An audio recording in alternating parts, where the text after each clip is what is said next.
In this video tutorial, we will be exploring the upload and store files functionality of the Filestack API. Specifically, we will be addressing the need to upload and store files for Java application processes. By the end of this tutorial, you will have a clear understanding of how to use Filestack to handle file uploads and storage in your own applications. So, let's get started. We will begin by solving the update curriculum functionality for the application. We will take a look at how can we use Filestack API to handle file uploads and storage and integrate it into our application flow. As part of this process, we will be adding a new field named curriculum on the users table in our application database. This will allow us to associate uploaded curriculums with specific users' accounts and track them throughout the application processes. Now, let's start by adding the Filestack library to our HTML file.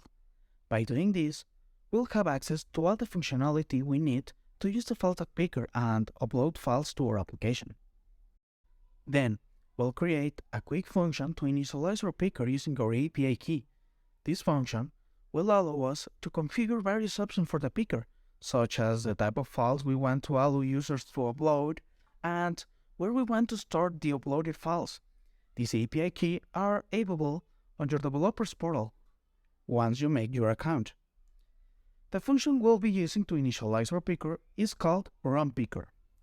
It takes an option objects parameter, which allows us to customize the behavior of the picker. Inside the function, we start by initializing the Filestack client using our API key. This creates a new instance of the Filestack client that we can use to interact with the API. Next, we call the picker method on the client, passing in the options object as a parameter. This creates a new Filestack picker with the specified options. And finally, we can call the open method on the picker to display it on the screen and allow users to select all the files. Finally, I made this quick function to define all the options for the uploaded curriculum action. This code defines a function named updateCurriculum that creates options object with settings for the Filestack picker. The picker is set to accept only PDF files and allow file selection from local file systems and URLs. When the upload is complete, the onUploadDone callback function is called. This function retrieves the URL of the uploaded file from the response object and stores it in the curriculum field of the user's object. The user's ID is also retrieved from the local storage and added to the user's subject. Finally, the runPicker function is called with the options object. Now, let's take a closer look at the Update Curriculum button. When we click on it, we'll be greeted by a beautiful user interface from Filestack that we can use to upload and store files. Thanks to the options object we defined earlier, we've limited the file types that we can be uploaded to just PDF files. So when we try to upload a file, we'll only be able to select PDFs. Once we select the file, it will be uploaded and stored securely into our Filestack bucket. This means that we can access the file from anywhere and don't need to worry about managing our own storage solution. And finally, we're going to be able to find the file URL in the applications database. Now, you may be thinking, the picker is great, but what if I want to use its beautiful interface in my own HTML template?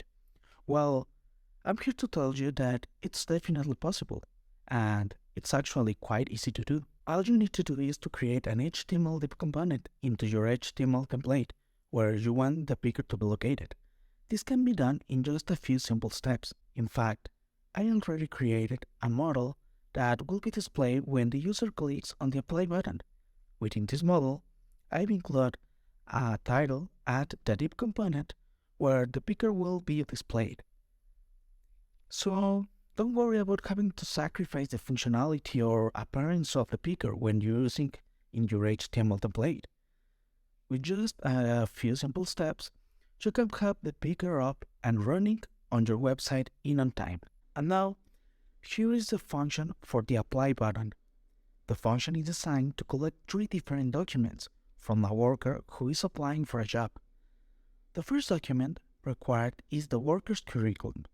The user can decide whether to use a curriculum they have previously uploaded or upload a new one that is specific to the job offer they are applying for. The second document required is a video in which the worker explains more about themselves, their qualifications, and why they will be a good fit for the job. This video helps the employer to get a better sense of who the worker is and how they might contribute to the workplace. And finally, the third document required is a photo of the worker's face. And now, I want to talk about defining our picker in different situations. As you may know, every situation has its own options, which can make it difficult to determine which options we need to define for each picker. However, there's a solution. You may be thinking, okay, I need to check the Filestack documentation to see which options I need to define for each picker. But in fact, Filestack has developed a web tool called Snap Filestack. This tool allows developers to generate code easily, saving them the trouble of having to check the documentation. Moreover, Snap Filestack is continually implementing new features for Filestack, making it easier for developers to implement them into their applications. Let me walk you through an example. In the first case, we want to load PDF files from the computer and links, just like the previous one. Well, select these two options and generate the picker. Then, we'll copy and paste these options into our code. For the second case, we need to allow all video types for the video, and we want to allow files from the worker's computer. Additionally, we'll add the option for the worker to record the video in that moment using the webcam. We'll copy the code and paste it here. And finally, for the third case, we want to generate options for image file types. We'll allow files from the webcam and the worker's computer, just like in the second option. To make our code more efficient, we'll add the onUploadOn function. And now, we're going to copy and paste it into our code. And also paste the onUploadOn function for each option. Now, let's move this code into the onUpload function and replace this string text with the actual URL of the file. Once that is done, we'll save the file in our database and move on to the next step. And now, we need to do this for all these steps in our code. Congratulations, we have completed the setup for our Filestack picker. The picker is now fully functional and ready to use. However, to show the picker in our development, we need to take one final step. We simply need to add the container and the ID container that we defined for our div. Then, set the display mode to inline. This will ensure that the file picker is shown within our div. It is important to note that we need to repeat this step for all the steps in our process. And then, we need to clear our div element into all steps. And finally, we need to call our runPicker function, and well, we need to do this in all the steps. Once we have completed this final step, we'll be able to easily upload and manage files using Filestack without the need of complicated coding or configuration. Now, I'm just realized that my variable wasn't defined, so I'm going to define it in all the steps. As you can see, the process for using Filestack in our project is very straightforward. First, we click the Apply button and select the option to upload our curriculum. We can either choose to upload a file that we previously uploaded to our profile configuration, or we can upload a new file specifically for this job position. In this case, we can only upload PDF files. Next, we move on to step 2, where we upload a video explaining ourselves. We select the video we want to upload and let Filestack handle the rest. And finally, I'm going to upload a photo of myself. With Filestack, we can easily upload any kind of file, add restrictions to the uploading process, and securely store all of our files. In just a few minutes, we have implemented one of the most powerful file uploaders in the world, and with just a few small parts of code, we have created an application that allows users to upload files quickly and easily.